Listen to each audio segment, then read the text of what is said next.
Um, so the structure of my presentation is really simple. First, I'm going to speak about what is phenomenology of the inapparent. Then I'm going to speak a little bit about Mark Bashir and why it is fruitful if we use him to try to methodological tool to speak about virtual life. So I'm going to read all these parts and then make some comments. So I will share with you some ideas about my current project entitled Phenomenology of the Inapparent and the Methodological Method and the Virtual Life. The ideas behind this research have several years and date back to the writing of a book, The War Between Brackets. After dealing with the notion of epoche, it ended with the question about the relation between reduction and exceedance. On this basis, it asked about the limits of phenomenology and its new horizons. At that moment, it seemed an endless task. However, contrary to the expectation, although the initial work was oriented to the recent line, the work found its way when Husserl's figure gained weight, gathering the beginnings and the future. This sensation of endless task was at times combined with the strange study of the region where phenomenology grasped its limits.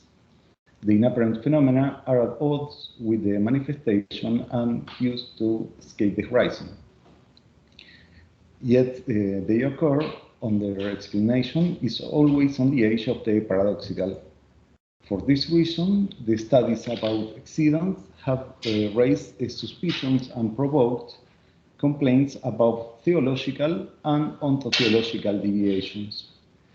Far from it, exceedance peek out behind every phenomenon. All of them are inapprehensible and challenging for those who are in search of solid grounds.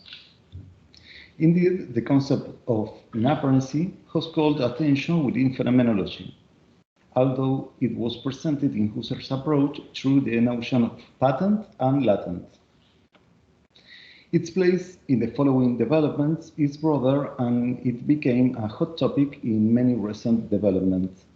In fact, this path suggests that the increase of interest of these issues goes hand in hand with the increase of inapparency around us during the last decades. If there is exceedance in the intuition of every phenomenon, because it never can be fully grasped, phenomena such as virtuality associated with the digitalization of everyday life or the growing relevance of the problem related to the nature to our way of to life within it indicate the powerful presence of inapparency around us. The pandemic situation has accelerated this process with the compulsive plunge of the world's population into virtuality. Digital identities, the fracture of the current experience of time and space, and the experience of a new modes of intersubjectivity and the place of the natural. All these aspects indicate the timely traits of phenomenology and phenomenology of the inapparent. Let us begin with the origin of the notion of phenomenology of the inapparent. On the issue of the identity of phenomenology, Husserl offered many explanations. Each of them provided essential features to think about its main aspect in a comprehensive way. Against the idea of a Husserlian stage overcome by subsequent lines, there are basic units that show that they are not error-sized, as Ricoeur called them, but deploys of a joint program.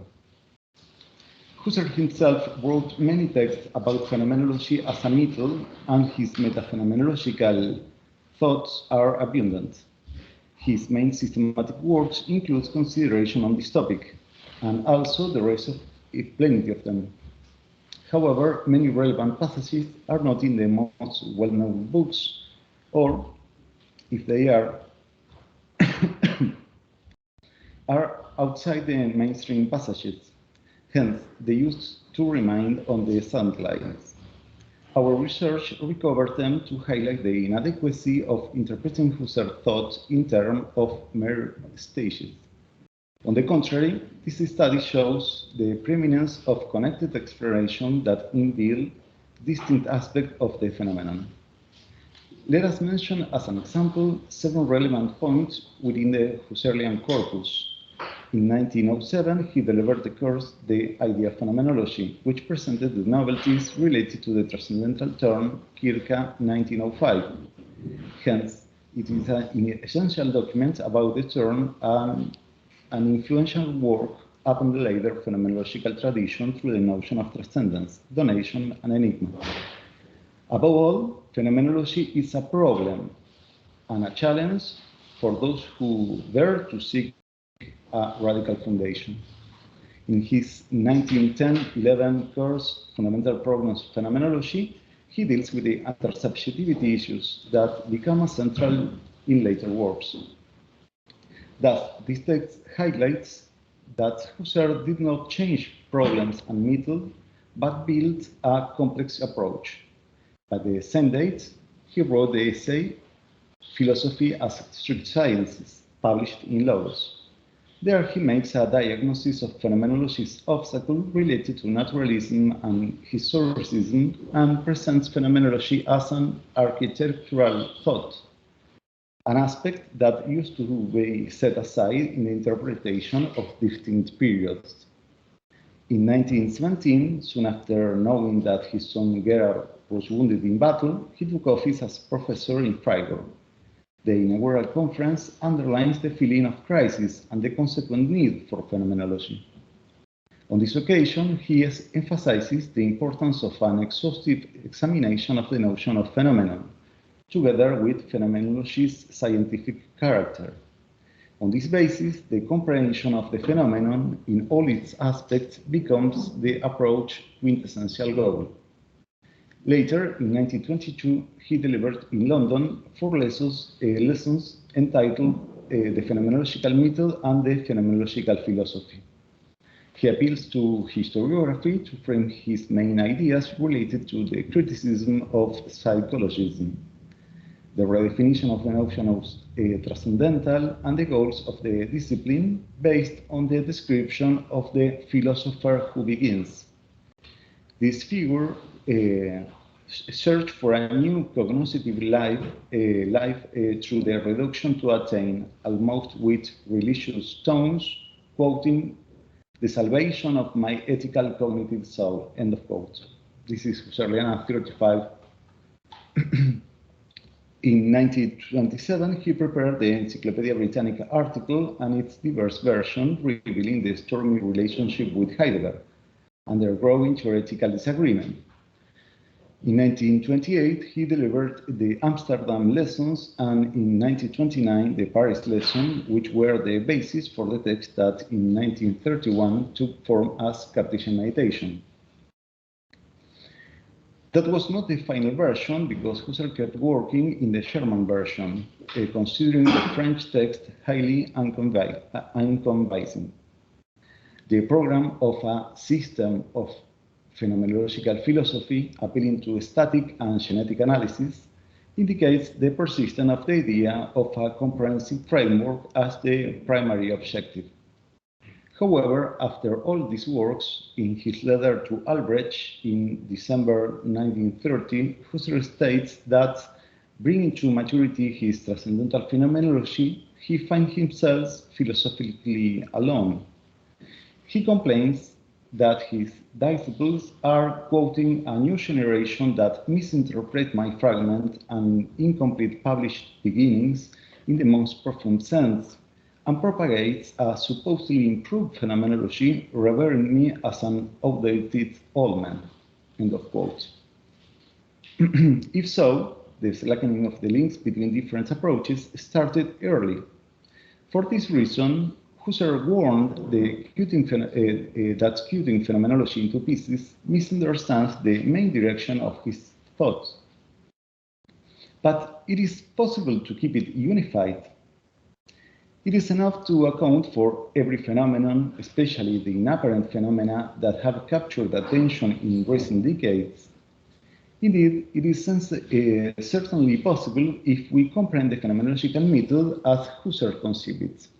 That means a flexible approach oriented to the exhaustive analysis of phenomena, including their aspect of exceedance and appealing to interrelated layers of investigation.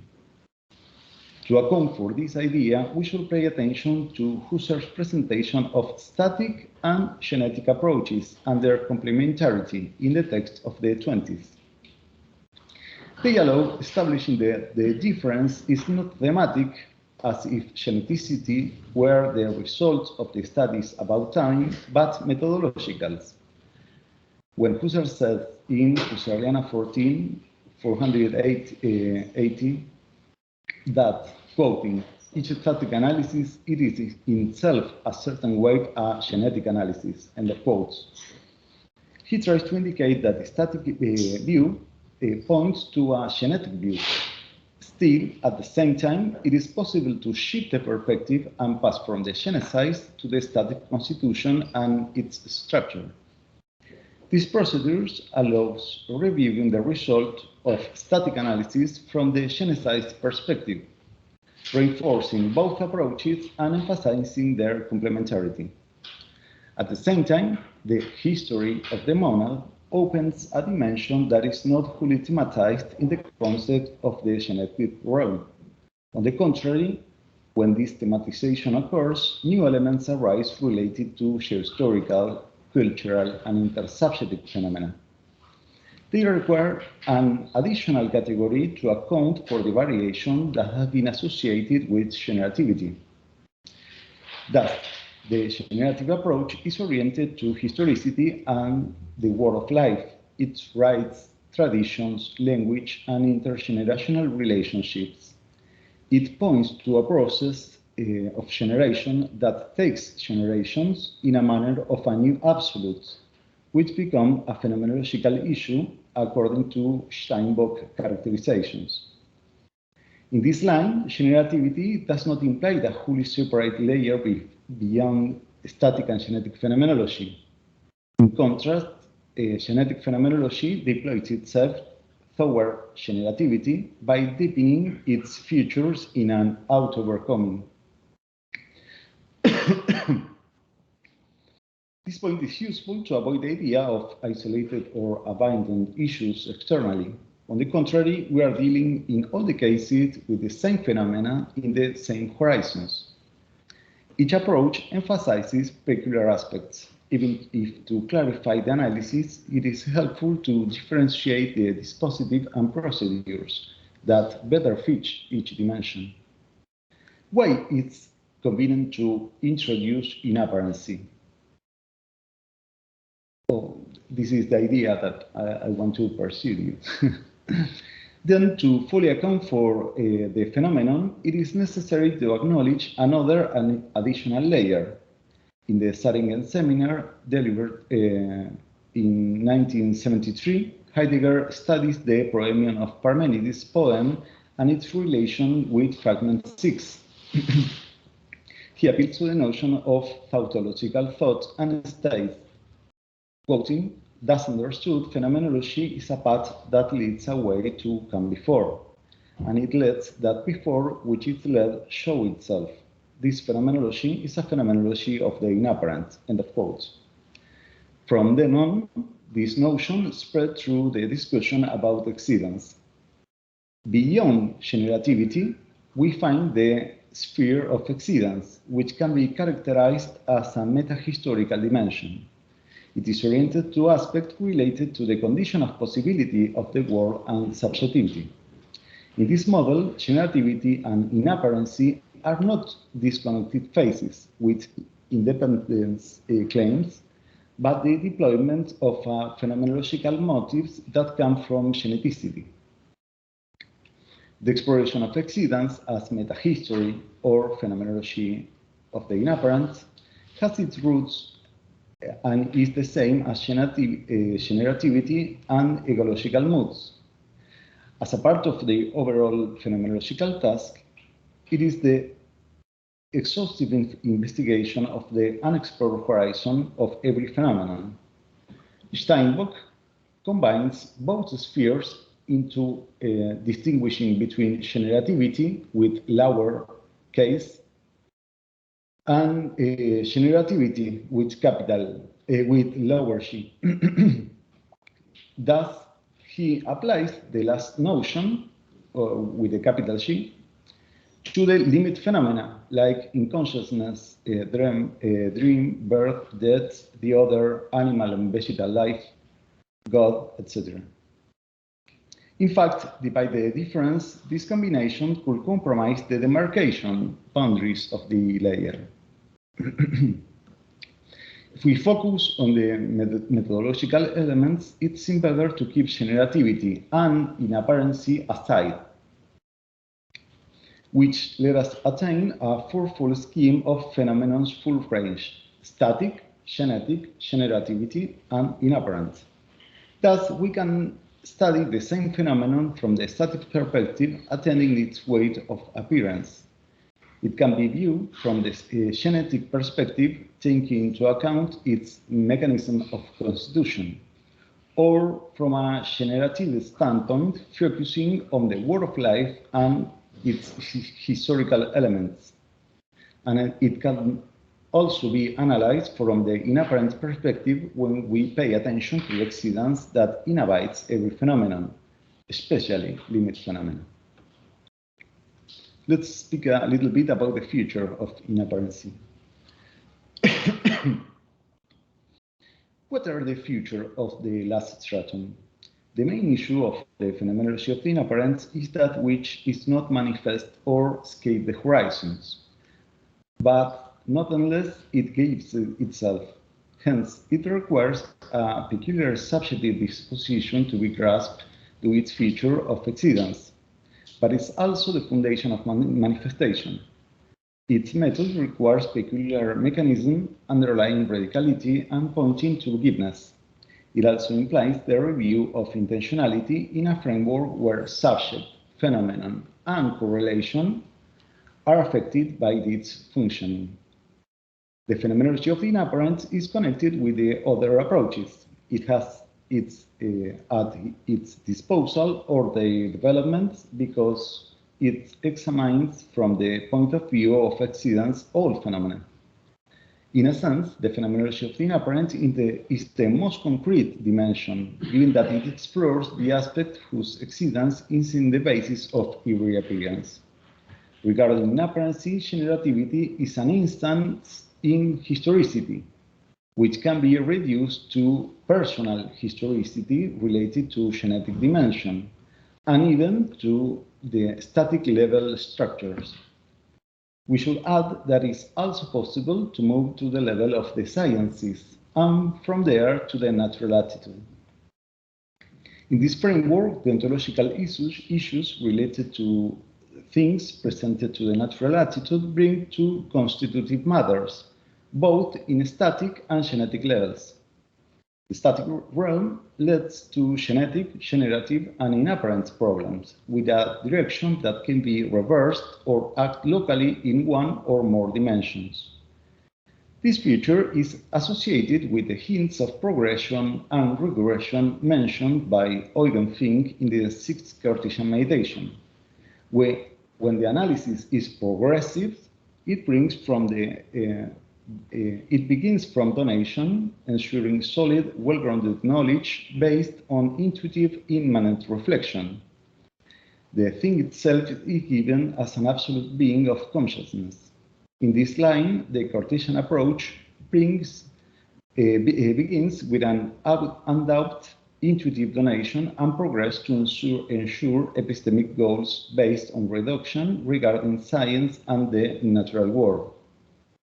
On the contrary, critical or ontological approaches adopt regression, which begin from the world and the forgiveness, keeping the mundane disciplines that lead us to the transcendental analysis. In fact, they are different levels of intentional analysis, one of them based on progression toward concretion, and the other oriented to a regressive desertification towards the abstract core, as Husserl mentioned in Husserliana 15. Hence, by progression that proceeds from consciousness to metahistory, and by regression that moves from the world to the pre-intentional experience of autoaffection, different strata with different elements of presence and absence inherent in manifestation turn out to be interrelated. Let us take an example dear to contemporary philosophy. Hegel's description of Napoleon's entry in Vienna in 1806, where he declares, quoting, "I have seen the world spirit on horseback," end of quote. It doesn't matter if he doesn't say that, but let's take it as an example. The same phenomenon can be addressed from the natural attitude or can be object of a static phenomenological description in which prevails acts and context as they are given to consciousness. Or it can be seen in its static dimension, focusing on constitutive elements. Or it can be understood from its historical generative dimension. Or it can be seen from the point of view of the exceedance, as Hegel does, which brings us to the level of inapparency, that is, which occurs without open manifestation. Briefly, taking into account the general scheme, the phenomenological analysis, moving from the world of life to the appearing of the appearing in both directions, appealing to progressive or regressive procedures. This movement is related to the idea of zigzag, mentioned by Husserl in two flashy passages at the beginning and the end of his work, Logical Investigation and Crisis, to underline the interrelation of distinct developments that shed light one on another. These developments suggest an expanded concept of intentionality that fits well with the whole range of phenomena. Taking the model of the zigzag, we can better clarify the connection between phenomenological approaches. The most basic pro-reflexive intentio constitutes the elementary level. It is followed by a reverse reflexive movement responsible for the reduction. Then it is at a constitutive intentio that goes toward the object and the reduction. And the fourth intentional movement is characterized by affection. So I don't have a pen to make a diagram, but we have a intentio pro-reflexive, a reflectio after the reduction, one intentio that is constitutive, and one affectio that is from the inapparency. I'm gonna jump one part about the ways to the transcendental realm for the time. So let's speak a little bit about the method, the phenomenon, and the subject of the phenomenology of the inapparent. This general predefinition leads to a review of three main spheres associated with the method, the phenomenon, and the subject of phenomenology. It shows that the addition of a fourth layer, the phenomenology of the inapparent, provides consistency to the other levels.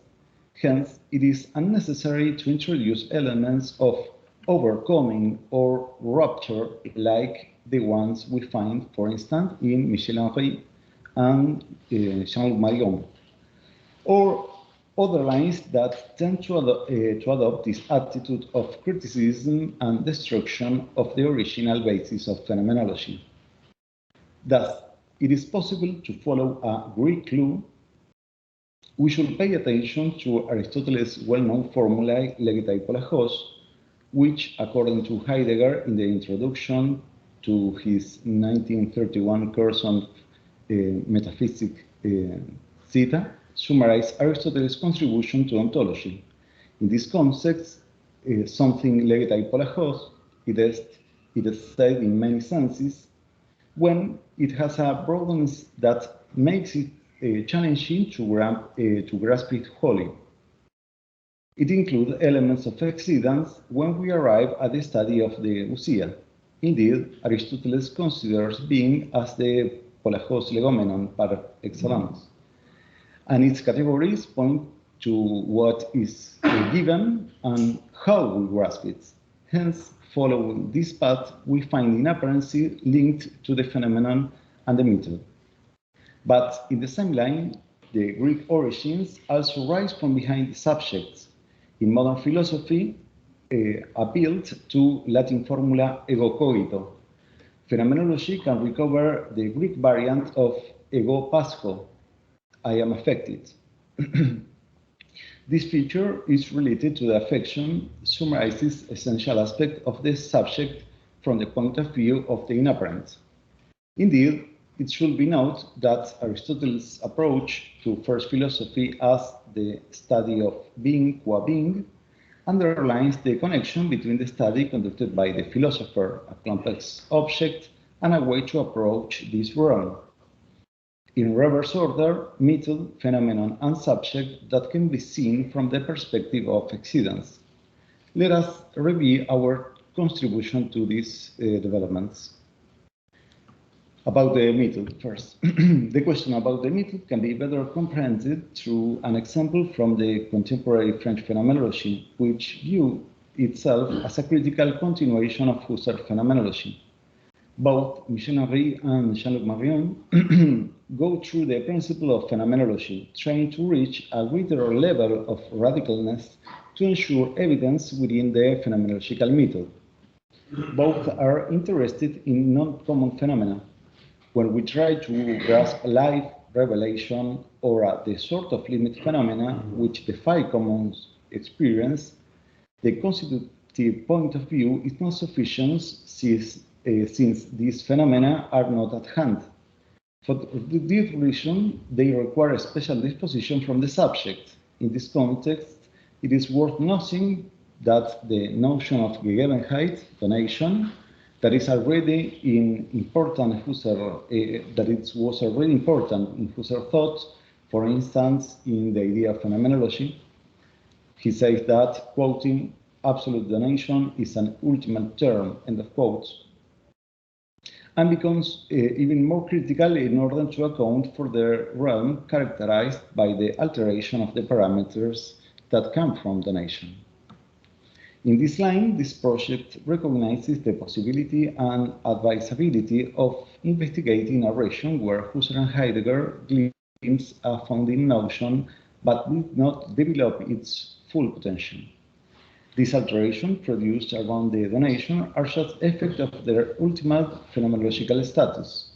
As in the alteration of the physical law around the black holes, the proximity of donation brings out rule changes, according to the peculiarities of the phenomena in this level. To show this outline, Henri and Marion re-examine the principles of phenomenology. So much appearance, so much being, the principle of all principle, that is, quoting, every original representative intuition is the legitimizing sort of cognition, and end of quotes, and the formula back to the thing themselves. They suggest that adding a fourth principle, especially oriented to donation, quoting, so much reduction, so much donation, end of quote. Indeed, this supplement does not imply a detachment or rupture. The formula go to the thing themselves point to the variety of things within phenomenology. In this context, different strata account for different things. Then, this framing indicates the need for a proper thematization of inapparency, which is a part of these things. Hence, this addition, as we said, organizes the elements of the overall method.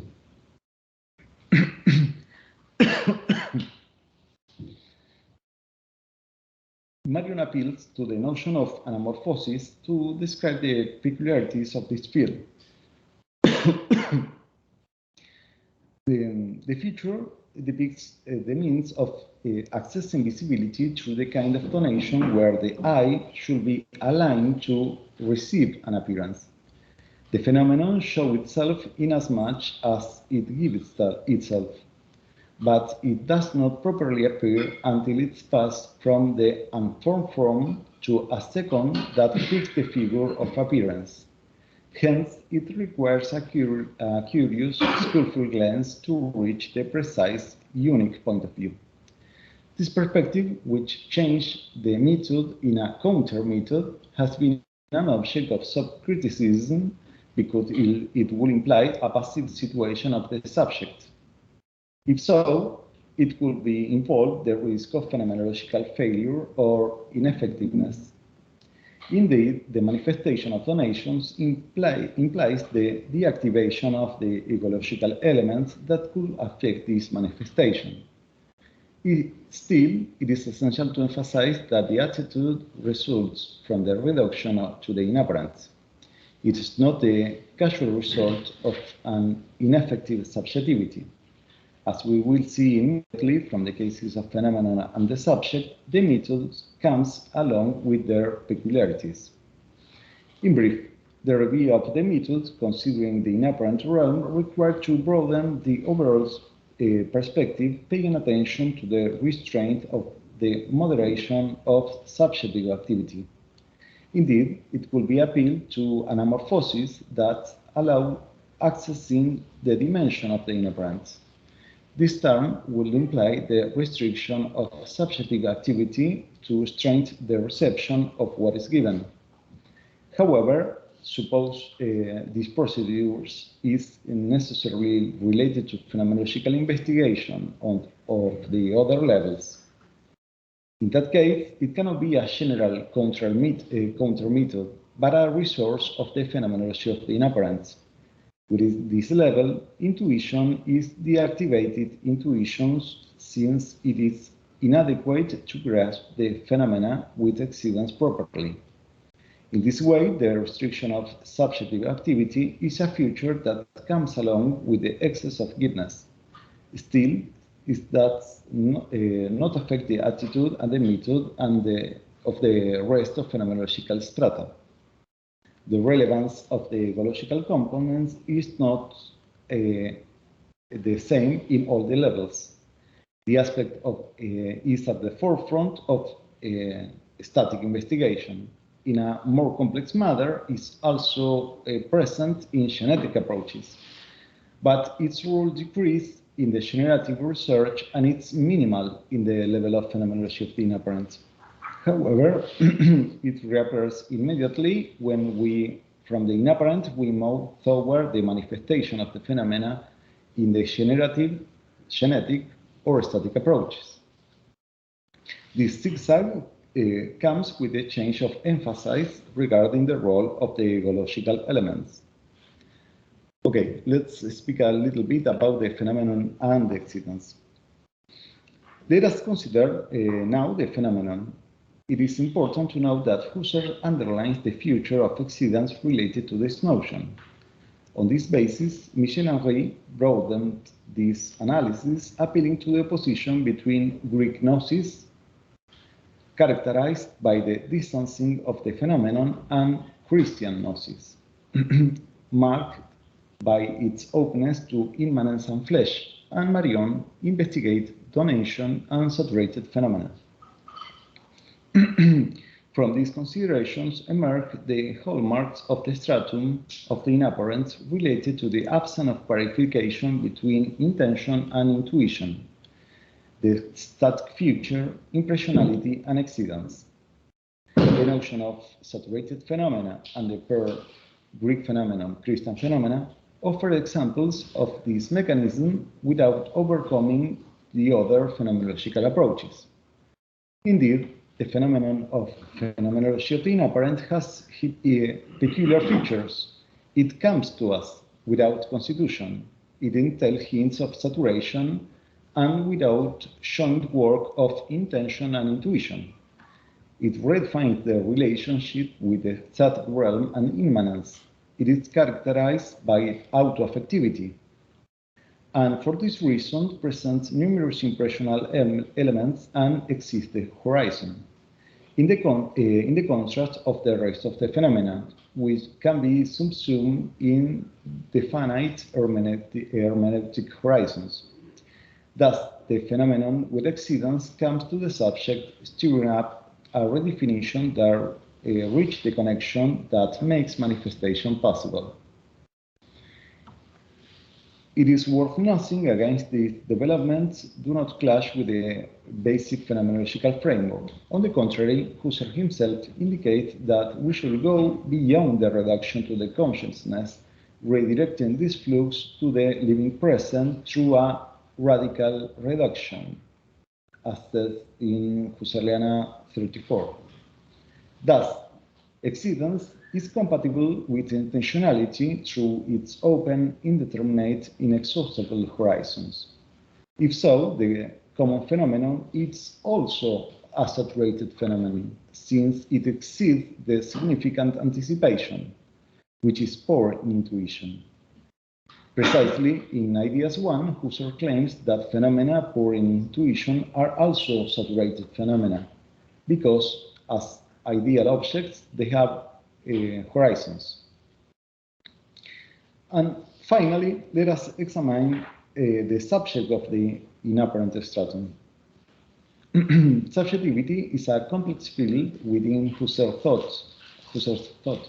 Usually, some simplification leads to accusation against phenomenology related to some kind of logocentric identity dominated by intention as a ruling force. However, even if constitutive aspects are essential in some developments, Husserl often repeats that the matter is not so simple.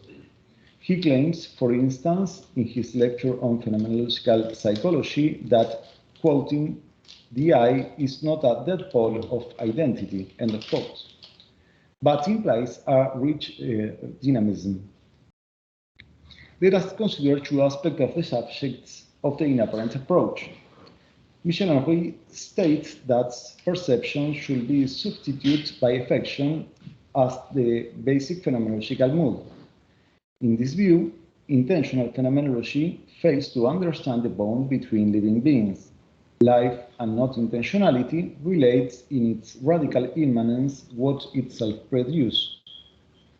At the same time, Henry indicates the relevance of a dimension of complementarity to the ego cogito, the affective dimension of ego pasco, a notion that, against a review about the Greeks, it is present in thinkers of this origin, as in the case of Cyrenites and Stoics, who are a strong antecedent of the idea of affection as a wasteful reduction.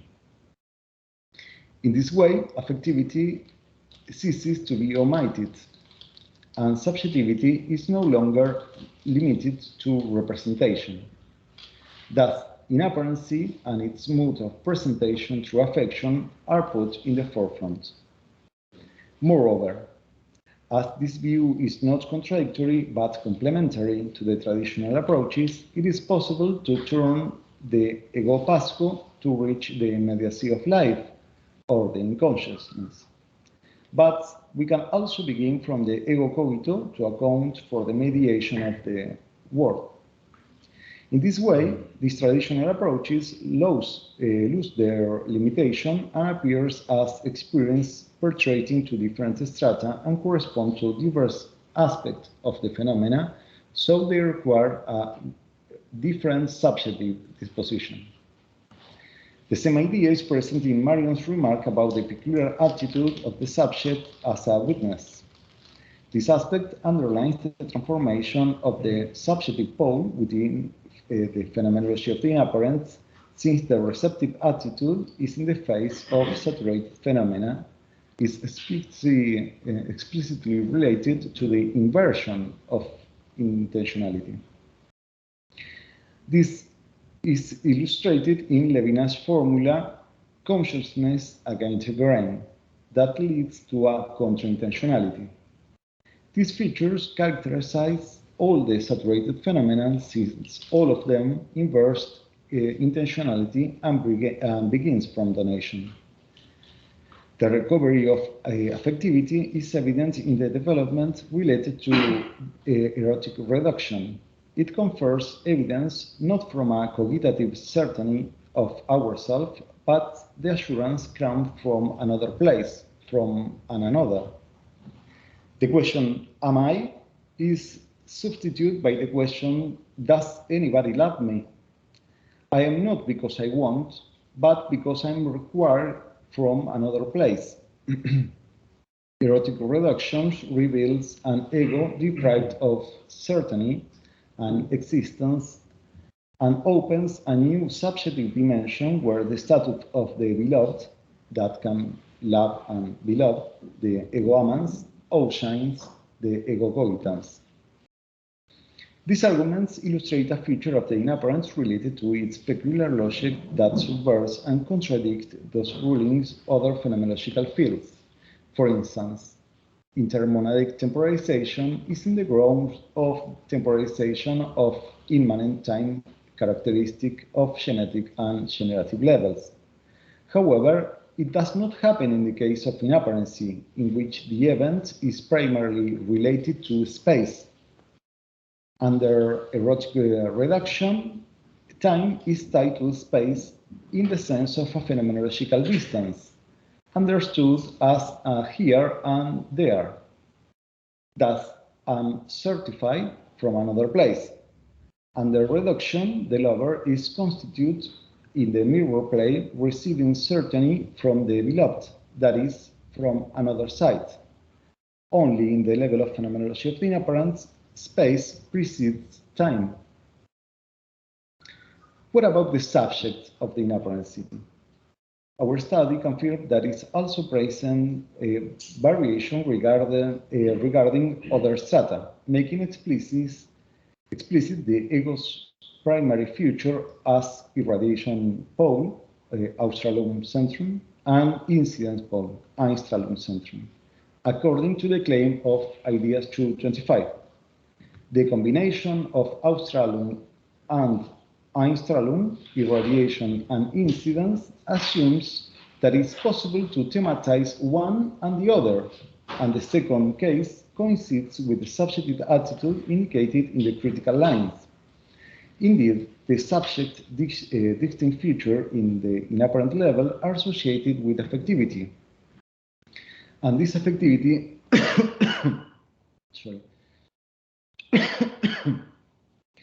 redefine the traits of intentional correlation. The example provided by Henri's study about the living being and Marion's analysis about the ego amans underlines continuity rather than a rupture with the Husserlian origin. Hence, the philosophies that declare themselves in the limits proclaim to have overcome phenomenology and denounce its failure can be seen from this perspective as a warning about the need to study certain aspects. Still, they are not outside the phenomenological realm. On the contrary, they are presupposed in every phenomenological development. If, as we confirm at every turn, behind every common phenomena protrudes exceedance, what appears point toward what is inapparent. Hence, to recognize this level as an independent stratum reflects the autonomy and peculiarity of phenomena that do not manifest but gives themselves. So, to this point, I try to persuade you about the idea of phenomenology of the inapparent to make an additional strata of analysis. Now, I'm going to speak about the time. Yes, I have 40 minutes. About the Richelian contribution for this research, and then the expected outcomes of this research for the next few years. So, about the Richelieu's contribution. In this point, this research goes a step further to the incorporation of Marc Richelieu's contribution. Richelieu studied phenomena such as the call, gift, revelation, the promise, and the secret associated directly with exceedance. The study of Marc Richelieu's proposal about the reformed phenomenology based on anonymous and asubjective effectuation of making sense and the relationship between the schematic affective dualism and the radical transcendence becomes the relevant and provide fruitful elements. The philosophy of Marie Shears embraces a wide range of matters and problems oriented to a general program of refounding the phenomenology. It looks for the phenomenon only as a phenomenon, under all the symbolic institutions, in a new glance toward the things themselves. The genetic dimension of this view pays attention to the making of sense, and in this framework, the Husserlian approach becomes on the foreground, although not always detailed discussion with the clear links is at stake. This complex relations explains in part that many studies on Richard's works explore these aspects. In this line, we will intend to examine some threads of the dialogue in the context of the second period of Richardian production, characterized by the notion of symbolic institution from Phenomenology and Symbolic Institution, published in 1988, to the Experience of Thinking in 1995. Taking into account the main works, but also some shorter papers which illuminate the general background.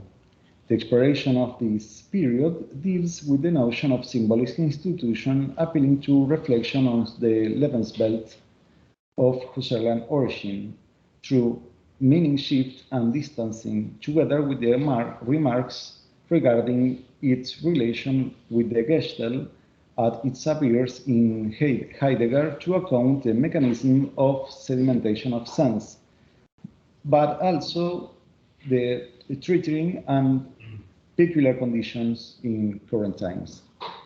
The Richardian philosophy takes as its starting point not subjectivity, but the assubjective operation of the making of sense in the framework of appropriation and affectivity in tension with an absolute transcendence. Richard claims that the openness of the symbolic institution regarding its intrinsic historicity responds to the action at the distance of the phenomenological dimension through the reactivation of meaning in language. This view disengaged historicity from the intrinsic historicity of the individuals, substituting the subjective dimension with the anonymous unity of tradition, which is a correlate of the symbolic institution and also anonymous, of language and the world in the framework of a culture. The Gestalt, in the Heideggerian view, the essence of the technique, but Richard finds a way to transfer this notion on the explanation of the relationship between phenomenological and symbolical dimension.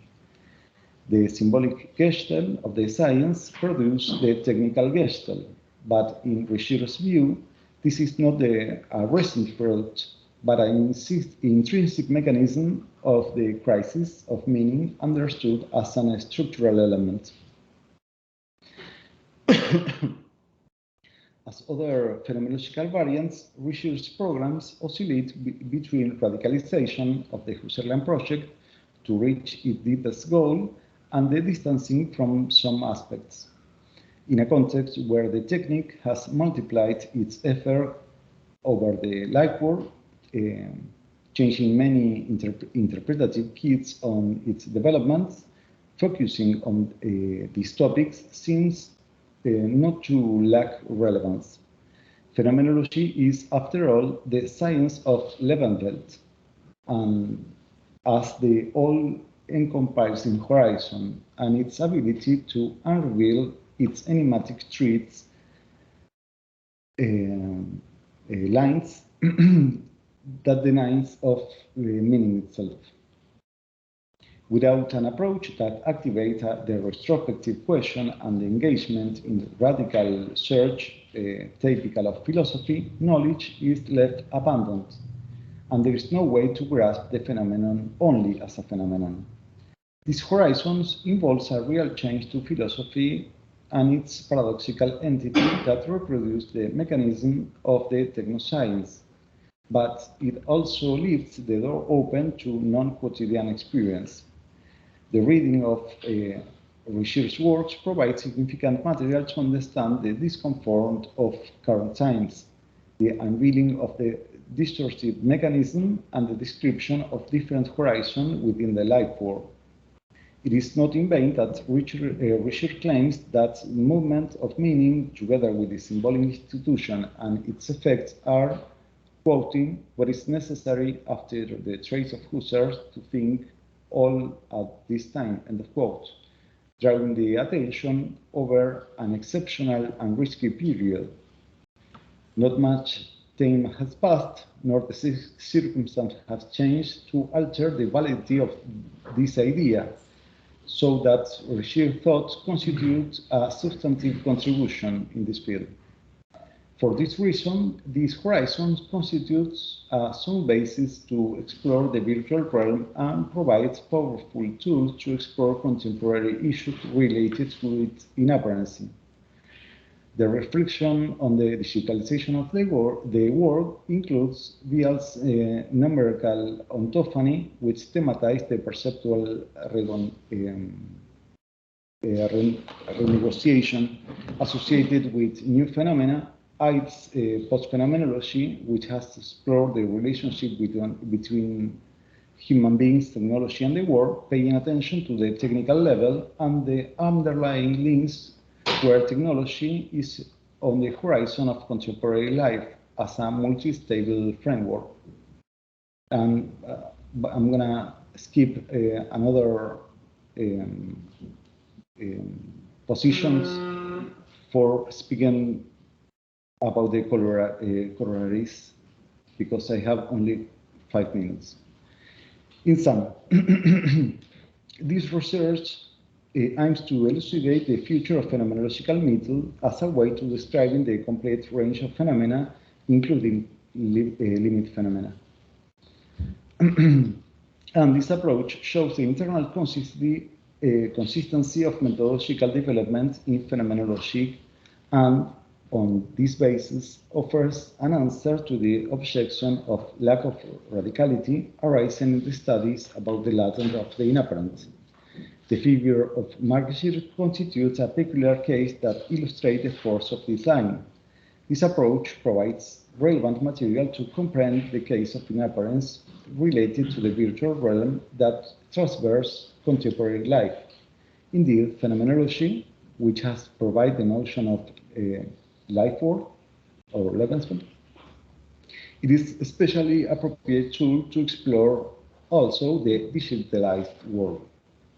The general hypothesis holds that what has been interpreted as an indication of internal disruption in phenomenology, it is accusation of the incompleteness of the Husserlian analysis and the limitation of the intentional structure, it is actually a sign of flexibility and capacity to account for phenomenality in all their developments. It is possible, therefore, to review the method and to include among different approaches a phenomenology of the inapparent in order to develop a novel approach to the digitalization of the world, revealing its place in the general plexus of phenomena, pointing out the role of the virtual dimension and the hyper-complexity of life, their fundamental links, and the central role accounting to human experience. This project tries to combine the 3 timely and innovative aspects.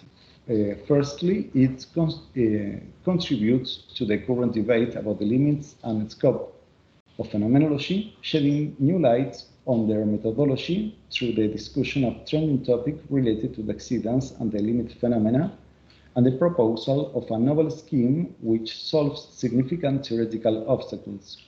Secondly, this approach offers a fresh interpretation of Marxist philosophy, which reinforces the general view, opening new paths to comprehend the contemporary process. Thirdly, this integrated view provides a solid basis to comprehend the phenomenon of digitalization of the world, deepened by current global events related to social distancing and its peculiar mechanism of empathy and estrangement, all of them belonging to the realm of the inapparent. These terms open numerous communicating vessels to understand better our daily life in the 20th century and its challenge. This is an overall description of the general approach, and I hope the first outcomes of this approach will appear soon. And that's all. Thank you very much for your attention.